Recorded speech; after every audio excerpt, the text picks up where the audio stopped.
Hello everyone, welcome to my YouTube channel PAPC pharma classes. आज की class में हम चैप्टर डिस्कस करने जा रहे हैं हमारा हीमैटिनिक्स। हीमैटिनिक्स क्या होते हैं कि ये वो प्रोडक्ट होते हैं या वो ड्रग्स होती हैं जो कि ब्लड का फॉर्मेशन करती है। क्या करती हैं? जो कि ब्लड का फॉर्मेशन करती हैं। ठीक है, बॉडी में ब्लड के जो अमाउंट है उसको यहाँ पे बढ़ाती हैं। ठीक है, और ब्लड का अमाउंट जब बढ़ेगा तो वो सीधा सीधा क्या बढ़ा देगी? वो हीमोग्लोबिन जो है उसको बढ़ा देगी। ठीक है, अब जो हीमोग्लोबिन है ये क्या है कि इम्पोर्टेंट कॉन्स्टिट्यूएंट होता है। ब्लड क्या है? अकेला कोई किसी एक चीज़ से तो मिलके बनता नहीं है। आरबीसी, डब्ल्यूबीसी, प्लेटलेट्स, हीमोग्लोबिन सब होते हैं उसके अंदर। ठीक है, तो ऐसे ही हीमोग्लोबिन जो है उसका मेन कॉन्स्टिट्यूएंट होता है। ठीक है, अब ब्लड जो है वो क्या है कि वो ये इसके अंदर 2-3 इम्पोर्टेंट कॉन्स्टिट्यूएंट होते हैं और बॉडी के अंदर कुछ ऐसे हिमैटिनिक प्रोडक्ट हैं जो ज़रूरी होते हैं ब्लड को फॉर्मेशन करने के लिए। ठीक है, जिसमें कि फर्स्ट ऑफ ऑल है कौन सा? आयरन। आयरन हो गया, या फिर विटामिन B12। कौन सा? विटामिन B12, या फिर फोलिक एसिड। फोलिक एसिड, तो ये क्या है कि ये यहाँ पे हिमैटिनिक्स प्रोडक्ट है जो कि काम में आते हैं। ठीक है, अब इसके अंदर देखना, these are substance required for formation of blood and use in treatment of anaemia. क्योंकि ब्लड की कमी से क्या होता है? एनीमिया। तो एनीमिया के ट्रीटमेंट में जो हिमैटिनिक्स से काम में आते हैं। ठीक है, असेंशियल फैक्टर्स कौन से? जैसे iron, vitamin B12, folic acid, ये सब काम में यहाँ पे आते हैं।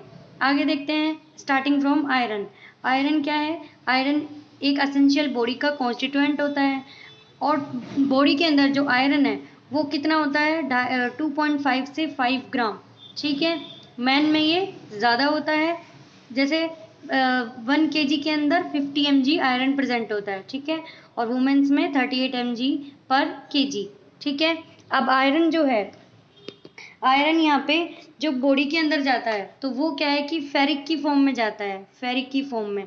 ठीक है, और देन बाद में वो फेरस की फॉर्म में यहाँ पे एब्जॉर्ब होता है। ठीक है, फेरिक की फॉर्म में जाता है और फेरस की फॉर्म में यहाँ पे एब्जॉर्ब होता है। ठीक है, और एक जो हीमोग्लोबिन का मॉलिक्यूल है वो यहाँ पे बाइंड कर सकता है 4 आयरन के मॉलिक्यूल से। ठीक है, 4 आयरन के मॉलिक्यूल से, और एक आयरन का मॉलिक्यूल कैपेसिटी रखता है एक O2 से बाइंड होने की।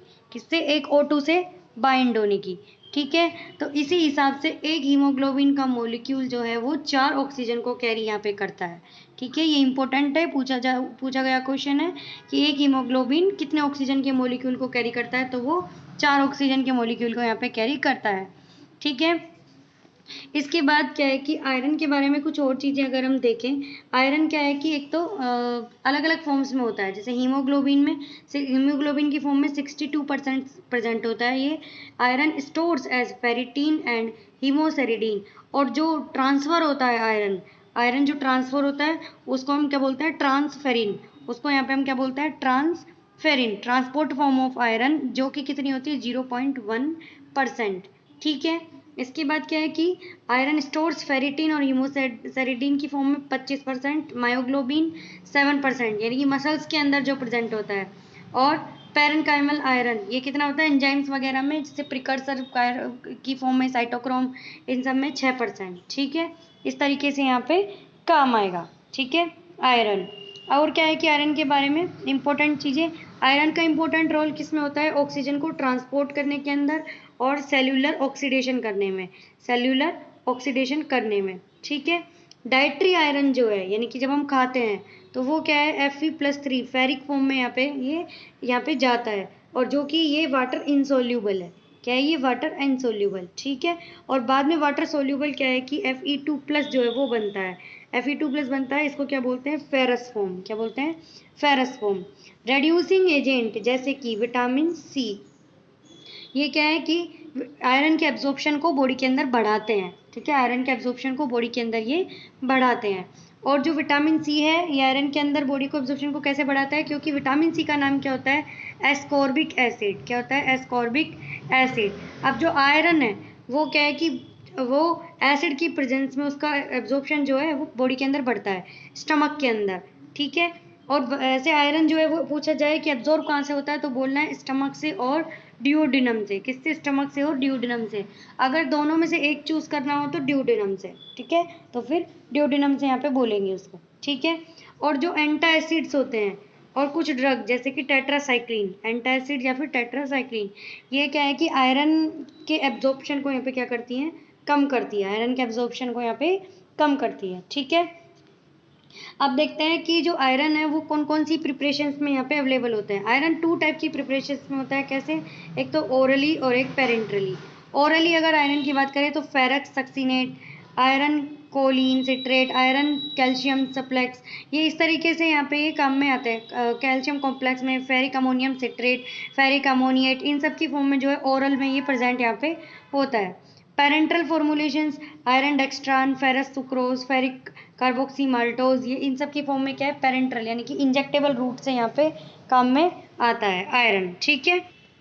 अगर हम बात करें आयरन के पेरेंटल रूट की, तो उसके अंदर क्या है कि एक यहाँ पे पेरेंटल फॉर्मुलेशन है iron sorbitol citric acid complex, iron sorbitol citric acid complex. ठीक है। ये क्या है, कैसे यहाँ पे लिया जाता है पेरेंटरली, IM यानी कि इंट्रामस्क्यूलर रूट से। और अगर हम बात करें आयरन डेक्स्ट्रान की, किसकी, आयरन डेक्स्ट्रान की, तो वो IM या फिर IV। ठीक है। इन दोनों फॉर्म में यहाँ पे ये लिए जाते हैं आयरन की फॉर्मुलेशंस। ठीक है। साइड इफेक्ट क्या क्या होते हैं आयरन के, जैसे कि नोजिया, नोजिया क्योंकि जो स्टमक है ये इसकी यहाँ पे स्टमक की लेयर को क्या इरिटेट करता है, जिससे कि क्या है, नोजिया यानी कि, और वोमिटिंग, अब ये ज़्यादा इरिटेट हो जाती है तो वोमिटिंग भी इससे हो सकती है, वोमिटिंग। ठीक है। एपिगेस्ट्रिक पेन, या फिर क्या बोल सकते हैं, इसके साथ एक चीज़ और होती है, क्या, मेटेलिक टेस्ट होता है इसका। क्या होता है, मेटेलिक टेस्ट। मेटेलिक टेस्ट कैसा होता है कि जैसे हमारे घर में कोई चाबी होती है, जब हम उसको टंग के ऊपर रखते हैं, हमारी जीभ के ऊपर, तो वो कैसा टेस्ट देती है, मेटल जैसा। तो ऐसा ही आयरन का यहाँ पे टेस्ट होता है। ठीक है। और आयरन की प्रिपरेशन जब हम ओरली लेते हैं तो ये क्या है, यहाँ पे एक और यहाँ पे साइड इफेक्ट कोज कर सकती है, स्टेनिंग ऑफ टीथ। क्या, स्टेनिंग ऑफ टीथ, यानी कि दांतों को कलर जो है वो यहाँ पे, जैसे कि कपड़ों पे दाग लग जाता है, कोई जब सफ़ेद शर्ट पे मान लो बिखर गई, वाइट शर्ट पे कोई चाय वगैरह, तो स्टेनिंग हो जाती है उसकी। तो इसी तरीके से जो हमारे टीथ हैं उनकी स्टेनिंग भी यहाँ पे ये हो जाती है। ठीक है।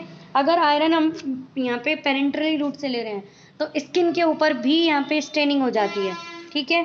स्किन के ऊपर स्टेनिंग हो जाएगी, कैसे, क्योंकि वो जो इंजेक्शन है वो सारी तरफ यहाँ पे इस तरीके से जाएगा, जब हमने लगाया है IM। ठीक है। तो उससे क्या है, स्किन का कलर चेंज हो जाएगा। ठीक है। अब जब ये कलर चेंज यहाँ पे हो जाएगा तो इससे बचने के लिए एक ट्रिक काम में ली जाती है, जिसको बोलते हैं, एक टेक्निक काम में ली जाती है, जिसको क्या बोलते हैं, जेड ट्रैक टेक्निक। क्या बोलते हैं, जेड ट्रैक टेक्निक।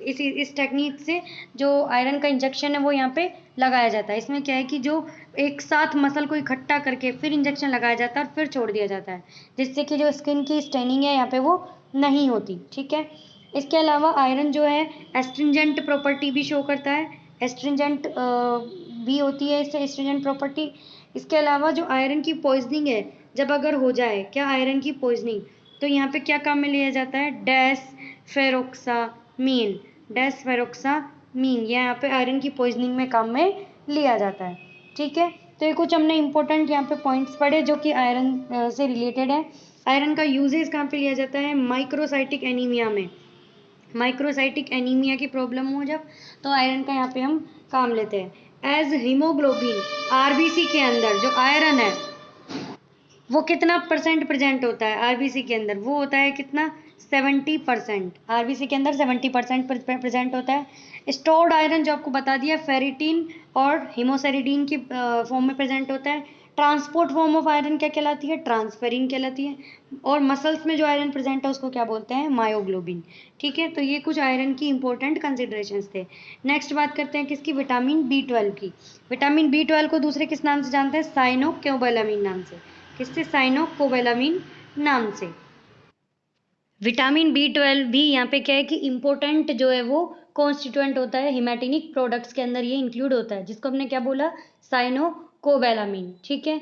ये कोबाल्ट कंटेनिंग कंपाउंड जो होता है ये, जो कि डाइट के अंदर यहाँ पे प्रेजेंट होना जरूरी है। विटामिन B12 जो होता है वो सेल डिवीजन के लिए भी असेंशियल होता है, किसके लिए, सेल डिवीजन के लिए। ठीक है। इसके अलावा जो विटामिन B12 है वो वैसे तो कहाँ से मिलता है, जो हमारे ये नॉनवेज प्रोडक्ट होते हैं इनसे, उसमें भी किससे, लीवर से। बहुत लोग जब नॉनवेज खरीदने जाते हैं तो बोलते हैं ना, लीवर चाहिए, इसका चाहिए, उसका चाहिए, तो ये क्या है, लीवर से यहाँ पे विटामिन B12 जो है ज़्यादा अमाउंट में मिलता है। लेकिन इंडस्ट्रियल लेवल पर अगर विटामिन B12 देखना है तो वो कहाँ से मिलेगा, वो मिलता है, आपको याद रखना है, एस ग्राइसेस। क्या, एस ग्राइसेस, पूरा नाम इसका देखें तो स्ट्रेप्टोमाइसिस ग्राइसेस, यहाँ पे ये इससे मिलता है। इसके अलावा जो इंट्रिंसिक फैक्टर है ये बॉडी के अंदर रिलीज होते हैं। ये कैसे रिलीज होते हैं, जो स्टमक की पेरिएटल सेल है, पी से डिनोट कर रही हूँ मैं, पेरिएटल सेल है, इससे ये रिलीज होते हैं। ठीक है, ये फैक्टर जो है ये विटामिन B12 के एब्जॉर्प्शन में यहाँ पे नेसेसरी है। और इंट्रिंसिक फैक्टर क्या होता है, इंट्रिंसिक फैक्टर एक ग्लाइको प्रोटीन होते हैं जो कि विटामिन B12 के एब्जॉर्प्शन में यहाँ पे नेसेसरी है। और विटामिन B12 का एब्जॉर्प्शन कहाँ से होता है, इलियम से। कहाँ से होता है, इलियम से। आयरन का एब्जॉर्प्शन कहाँ से हो रहा था, डिओडिनम से। ठीक है, इसके अलावा जो ये विटामिन B12 इसके यूज़ किस में आते हैं, इसका यूज़ आता है किस में, मेगलोब्लास्टिक एनीमिया के अंदर, मेगलोब्लास्टिक एनीमिया। और आयरन का यूज़ किस में आ रहा था, माइक्रोसाइटिक एनीमिया में। ठीक है, इसका यूज़ मेगलोब्लास्टिक एनीमिया में। इसमें कैसे आता है, क्योंकि जो अभी बोला सेल डिवीजन के लिए नेसेसरी है। जब आरबीसी हैं वो जब टाइम पर डिवाइड नहीं होंगी तो उसमें क्या है कि हीमोग्लोबिन की कमी हो जाएगी, तो इसकी वजह से क्या है, यहाँ पे विटामिन B12 जो है वो ज़रूरी है, नहीं तो मेगलोब्लास्टिक एनीमिया जो है ऐसी प्रॉब्लम यहाँ पे हो जाती है। ठीक है, neural tube defect, neural tube defect ये भी विटामिन B12 की कमी से यहाँ पे होता है। ये क्या होता है, न्यूरल ट्यूब डिफेक्ट, ये क्या होता है कि जो फीटस होता है उसके स्पाइनल कोड के अंदर जब डिफेक्ट हो जाता है तो उसे बोलते हैं न्यूरल ट्यूब डिफेक्ट। ठीक है, उसमें भी यहाँ पे काम में आता है। तो ये क्या है, यहाँ पे कुछ नेसेसरी पॉइंट थे about the vitamin B12। Intrinsic factor जो ग्लाइकोप्रोटीन है उसका मोलिकुलर वेट कितना होता है, 60,000 डाल्टन्स के अंदर। ठीक है, जो कि स्टमक से सीक्रेट होते हैं, बता दिया आपको, पेरिएटल सेल से। ठीक है, एल्बुमिन जो है, एल्बुमिन का वेट भी, ये भी एक प्रोटीन है बॉडी के लिए नेसेसरी, इसका भी वेट कितना, 60 से 65,000 डाल्टन्स के अंदर यहाँ पे होता है। ठीक है, अब ये चीज़ें रिलेटेड करके पढ़नी है कि 60,000 इसका है तो उस एल्बुमिन का भी 65,000 जो है डाल्टन्स के अंदर यहाँ पे प्रेजेंट होता है। ठीक है, तो इसमें इस तरीके से याद रखनी है कुछ चीज़ें। नेक्स्ट है फोलिक एसिड। फोलिक एसिड ये क्या है, येलो क्रिस्टल्स होते हैं जो कि इनसोल्यूबल होते हैं वाटर के अंदर। और ये जो फोलिक एसिड है ये वेरी इंपॉर्टेंट है किसके अंदर, इरिथ्रोपोइसिस के अंदर। इरिथ्रोपोइसिस क्या होता है, इरिथ्रोपोइसिस एक फिनोमिना है। कैसी फिनोमिना, जैसे हमारी एक किडनी है, ठीक है, इससे एक प्रोटीन रिलीज होता है, कौन सा, इरिथ्रोपोइटिन। इरिथ्रोपोइटिन ये एक हार्मोन रिलीज होता है इससे। ये क्या है कि यहाँ पे ये हार्मोन यहाँ पे जरूरी है आरबीसी को सिंथेसिस करने के लिए। जब यहाँ पे ये इरिथ्रोपोइटिन जो है ये आरबीसी को बनाएगा तो आरबीसी का अमाउंट बॉडी के अंदर बढ़ेगा। तो ये इरिथ्रोपोइसिस जो है, फोलिक एसिड जो है, इस इरिथ्रोपोइसिस को, पूरे प्रोसेस को यहाँ पे बढ़ावा देता है। ठीक है, जैसे कि आपको कोई मोटिवेट करे कि पढ़ाई करो पढ़ाई करो, तो ऐसे ये फोलिक एसिड जो है ये इरिथ्रोपोइसिस को यहाँ पे बढ़ावा देता है। एब्जॉर्ब फ्रॉम जियोजिनम, ये जियोजिनम से एब्जॉर्ब होता है। आयरन कहाँ से हो रहा था एब्जॉर्ब, डिओडिनम से। फोलिक एसिड कहाँ से प्रेजेंट हो रहा है एब्जॉर्ब, जियोजिनम से। और इससे पहले हमने विटामिन B12 पढ़ा, वो किससे हो रहा था, किससे, इलियम से। ये कुछ चीज़ें यहाँ पे याद रखनी है।